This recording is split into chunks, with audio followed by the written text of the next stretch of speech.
They rejected their parents, Israel always and forever, no matter what kind of view, and they are sick to death of what's happening in Gaza. They can't stand to see Israel continue to wage this very, very unfair, violent campaign against civilians in Gaza.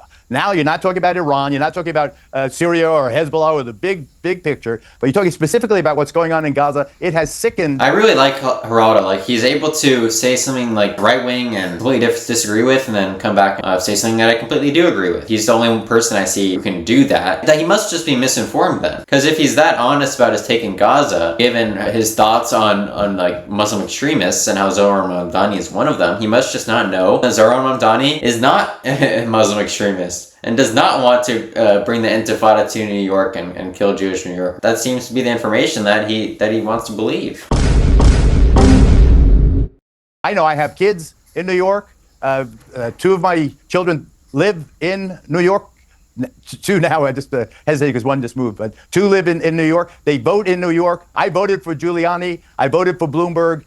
But to see these kids are rejecting their parents, Israel always and forever, no matter what, and saying, wait a second, Israel has to be held to the same standard as any other nation. We're not going to let you push us. And we are voting, and they rejected the Democratic establishment candidate and the old school ways, and they embrace something much more energetic and humane and compassionate, I believe. Yeah, and I think also I would add to that, Cuomo is hardly a clean whistle when it comes to candidates. There's a lot of baggage there, which people have probably not forgotten, and, you know, memories live long.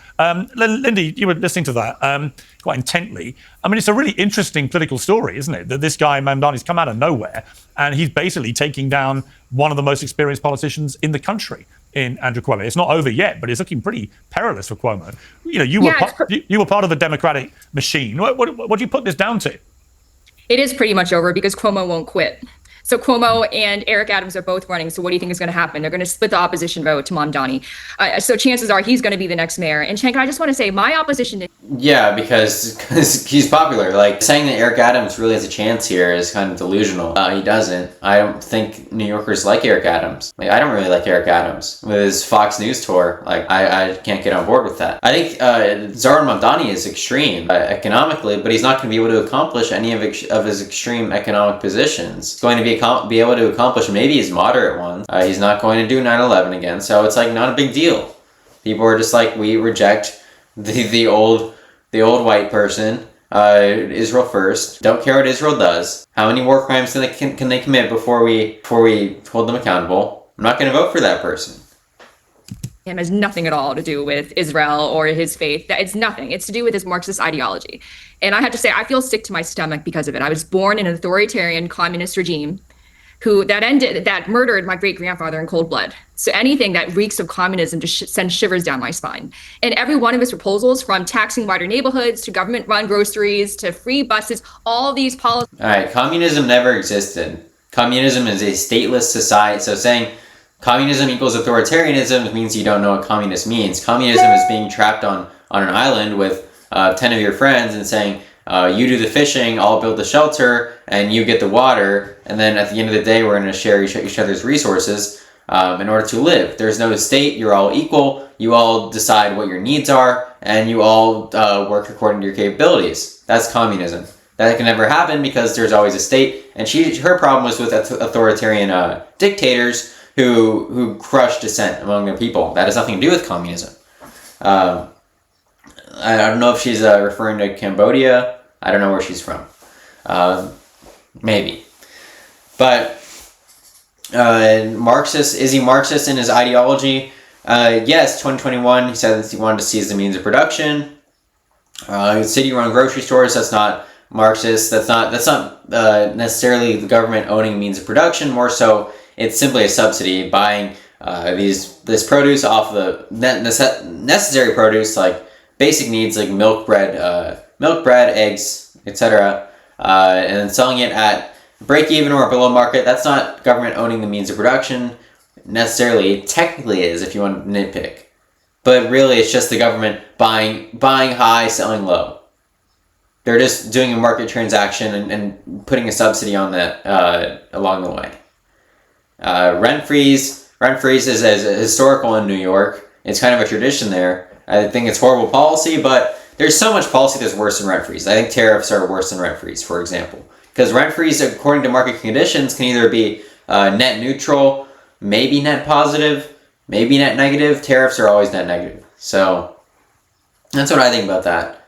It's like benefiting new tenants at the benefiting current tenants at the expense of new tenants. Well, it's like, well, we are benefiting some people at the expense of others, but at least we're benefiting people. You know, not good policy. I don't like Zoran's complete rejection of the housing market as like a vehicle to provide people with housing, even though Austin completely disproves that. Like, private building can solve a lot of problems. Now we should regulate what we build. We shouldn't have luxury sort of speculative properties being built. We should be building upwards. We should be building in a sustainable way. We're not building huge high-rise apartments. We're building necessary and sizable and reasonable apartments for people to live. That's what we want. He's what end up hurting the very people he purports to want to help. And Pierce, you brought up a really good question when you were speaking with Rudy. You asked him why so many New Yorkers voted for this guy. Yeah. But let me put it into perspective for everybody. Only 5% of New Yorkers did.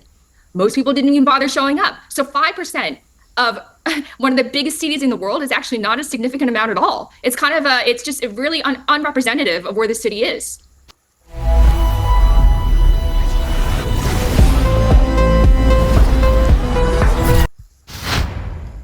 Many of us carry around bulky, worn-out wallets that are uncomfortable and full of junk. The big question, but at the same time, that is what the vote was, and it has come as a real political earthquake, not least of all. Yeah, people were all like Lindy Lee, like, communism makes my stomach churn. They're going to be Zoran Mamdani's going to take people back in the alley and kill them if they dissent against the Palestinian cause or whatever, or his Marxist ideology. It's like, no. If people had that much passion, then they would come out to vote. They would vote against him. But the fact of the matter, as Pierce just said, that's what the vote was. You can't change that.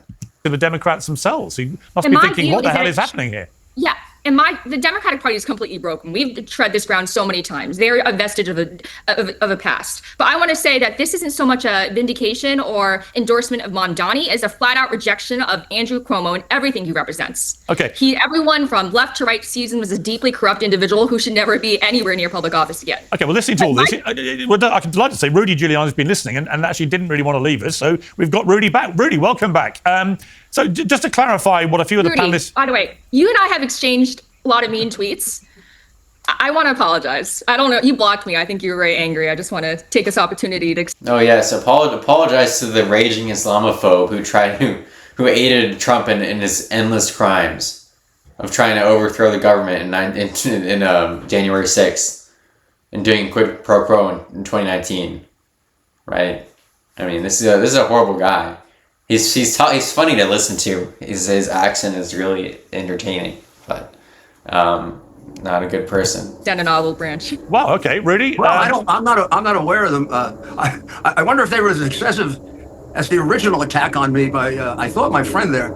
Highly personal and really nasty. Oh, it wasn't as bad as Over the Jake's, top. but yeah. But in any event, I mean, he's actually quoted. I have it here at two different events using the word "globalize the Intifada." Your candidate, Zoran. And then he weasels out of it by, well, I mean, just go look at it as. I mean, just then say the sentences. Like, I might be misinformed. I'm not an expert on New York politics. Maybe he did say it, and if he did, I wouldn't really change my opinion on it. Like, globalize the Intifada doesn't necessarily mean what you're saying it means. You're conflating it with terrorism. When why not just call it terrorism then? Why do you need this word? Intifada is, I've already explained it. You were just told. I mean, try something like Rudy, read it. you're missing the So distinction. read it, but He doesn't say it, but he also doesn't condemn it. He defends it. Is that a lot better? Just yesterday on Meet the Press, when he was speaking with Kristen Welker, he defended the phrase again. Come on. It looks really bad. He said that there's nuance to it. It's more complicated than that. You can't just condemn it when you don't know the intent of the people using it, right? If 99% of the people using globalize the Intifada have peaceful intentions, then what's the problem with it? Just like Free Palestine, if someone says free Palestine and then blows himself up in a restaurant and with a suicide vest, well, can you say Free Palestine is the new Hail Hitler, as Netanyahu said? No, Free Palestine for most people is simply end the occupation. It's not free Palestine of Jews. That's some people, not all of them, not even close to a significant minority of them. It's not something you He should doesn't say. use it. There's a difference. He defends the There's I a think the key difference. point is he doesn't Sophistry condemn. He is doesn't my condemn friend. it. Is the point, right? So he doesn't He doesn't tries to condemn it, redefine which it. actually, in the modern May I climate, just make the for a New point? York Can I City potential mayor not to condemn an a intelligent phrase like point. Can I globalized just make intifada it, is a pretty please? big deal. It's terrible. It's Well, damning. the reality is he tries to redefine the Intifada as his own definition of the Intifada. It's not violent. Well, go tell that to the thousands of people that have been killed. I used to go to Israel. Great, so we know his intentions, so what's the problem? It's like, yes, it's like, oh, we should be against police violence. Well, tell that to the stores who were robbed in Black Lives Matter protests. Like, tell that to them. And then you come back to me with your stupid, peaceful ideas. It's like, come on. Have some honesty. You know he has good intentions, or at least peaceful intentions. In the late 90s and the early 2000s when Ehud Olmert was mayor, I've been in hospital seeing girls whose faces were ripped apart by Hamas. There was an intifada. There were two of them. It killed thousands of people, and it has no other definition. And the guy's playing a sick communist game of doublespeak. Not true either. And he's Cenk, let me bring entirely- Cenk. I want to bring Cenk and back he's in. a Hang on. He's a total empty suit. Let me bring Cenk back in, because another problem Mamdani may have as this goes on is he's on record as saying that he wants to defund the police. He's tried to distance himself from that, but he said it. Oh yeah, I forgot. That's another completely absurd thing. Like his tweets on that are kind of crazy.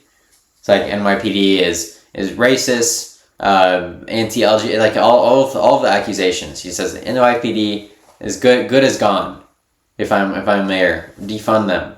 It's like defund the police isn't completely crazy once if the right person is saying it. They're like, we should defund the police in order to fund programs that better disincentivize or disable crime, like schools. Like schools are much better at decreasing crime than police is. Police are not that effective at stopping crime from happening.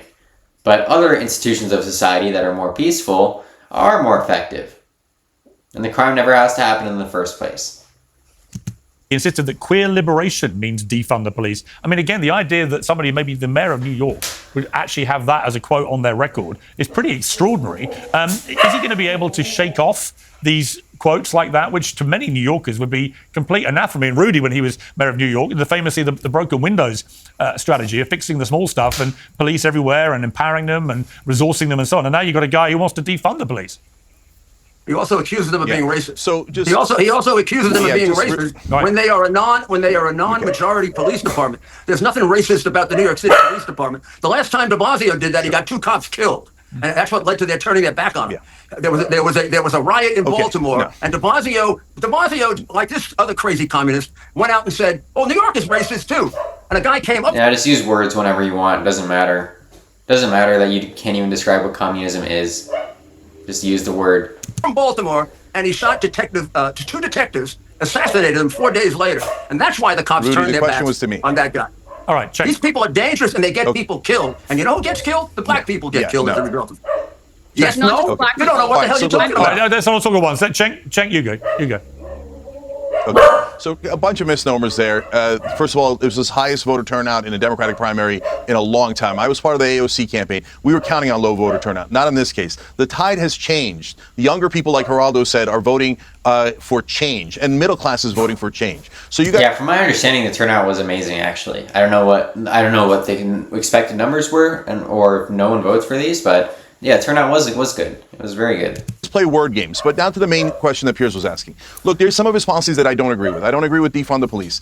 I wouldn't have had government-run grocery stores at the top of my list. I just wouldn't have, right? And I'm not saying it's a bad idea. I just wouldn't have prioritized it. So free buses, that's super interesting. I want to see how it works. These are not my policies, but the Democrats... Oh no, Lindy Lee is going to get killed by Pol Pot again.